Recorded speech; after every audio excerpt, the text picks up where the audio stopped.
Okay, sorry if this isn't the best production quality as usual. I'm still getting the hang of this, but I just wanted to show you some basics of gessoing a canvas today. Um, First off, make sure it's stretched and everything. That's a different story for another day. But when you get ready to gesso it, you want to use um, partially diluted gesso for the first coat to help size the canvas a bit.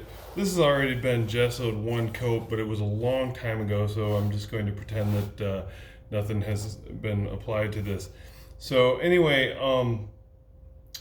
you also want to make sure that you gesso the staples on the back too. Do not ever put gesso on the actual true back of the canvas back here.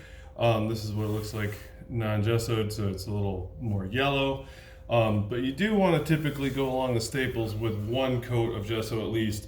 The looser the stretch is overall, the more you want to put on the back and the sides and the front. But for the most part, just do the back one time. I'm not going to do it on this canvas just to speed things up. But anyway, so what you want to do is you want to, first off, I use Utrecht artist acrylic gesso. It's a really good gesso. It's a lot thicker than a lot of the other brands. So even if you water it down, it's still thicker and better quality, more durable. And a lot of professional artists prefer any of the three grades of Utrecht gesso, but the artist grade is a good medium quality one as opposed to their professional grade and their beginning level type. But it's important to water down the first coat so that it helps size the canvas more and tighten it more, and it's just good for the overall bond of the product in the future.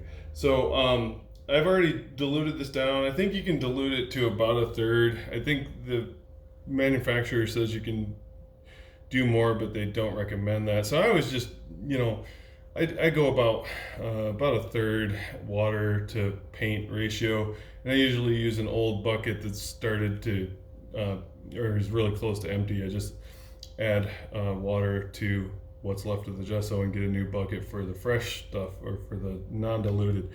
So typically what you want to do is you want to start with the sides, and when you gesso the sides, it's okay if you get a little along the front as long as you are going to be coating the front soon.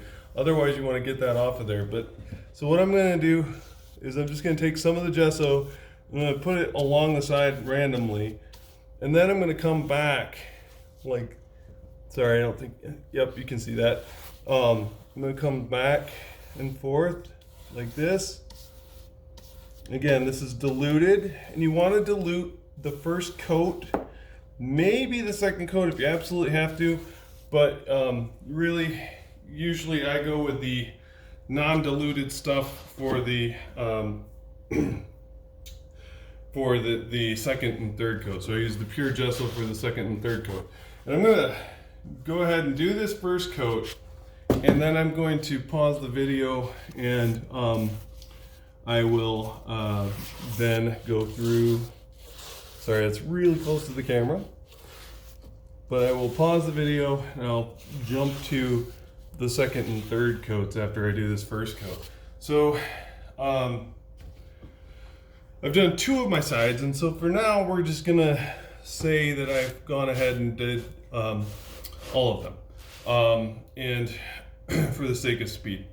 You want to do the sides first though, because the sides need to be drying while you're doing the front, so that it's pulling down along the edges, from the edges more over on each side, so that it's getting a nice tight stretch, or helping aid to a nice tight stretch. See, this is a pretty good stretch already. But the gesso is just going to help that more, and I got a little build up there, so I'm gonna get that off there. But like I said, do all four sides first before you go to the front. Now, and the back, technically, but the back you only have to do one time. All right, so now, what you want to do is you want to keep in mind that it can get really confusing as you do multiple coats. So you want to stick with one direction for the first coat. Do the opposite direction for another, and then go back to the first coat. So I usually try to go short way of the canvas for the first coat, and then I'll go the long ways of the canvas for the second coat, and then short ways again for the third coat. Okay. And it usually takes about 3 or 4 hours to dry between coats, and you never want to push that, or else it can crack or track up or anything like that. So anyway, now I'm going to go ahead and start on this. Now, what you want to do is you want to, even with the thin down stuff, you want to distribute it around like that. Now, I don't really worry about the direction at first, and I'll show you in a second what I'm talking about. So I just kind of make sure that I go almost like a crisscross pattern. That helps spread it out nicely, because if it's not spread out, the problem is then that you could essentially end up having a lot of tracks and wasting gesso. You don't want really, well, unless that's your goal, of course, which if you're a student of mine, at least for the first time you make a canvas, I want you to try to make the strokes relatively flat. But usually, you know, that's up to you, but for the most part, you do want your strokes relatively flat. But this stuff is so thick, it's great for texturing and pre-texturing a canvas in itself. So what I'm doing here is, like I say, I'm putting it down and just kind of distributing it in a couple spots. Now, it's going to start drying, and once this stuff starts drying, I'm going to have some potential issues with marks and tracks and streaks and all that. So what I'm going to do is, once I get it a little bit further, and this is a smaller canvas than most of you guys are going to be doing, so I can get away with going a little further down because it takes less time. Now that I got it distributed pretty decent, see, I'm going the opposite direction of what I told you I was going to go, because that's just me distributing it, right? Now I'm going to dip my brush in pure, or well, it doesn't have pure water, but I'm going to dip my brush in water, and then I'm going to take that watered down brush and start at the top. And notice I go all the way from one edge to the other. Do not put your brush back down in the wet gesso. If you put your brush back down in the middle of the wet gesso, you're going to pull a little bit of it off. So it's a good idea to just kind of keep your strokes all the way even, all the way off the edges. If you get a little bit of overlap on the outer edges, clean it up as soon as you're done, usually with a little bit of water on your finger. Or on your brush, either one. But now I've got a decent amount there. I'm going to dip in gesso again. And again, I'm going to push it around in the opposite direction of what I'm going to finish up. If there's any raw canvas showing through on this coat, that's okay.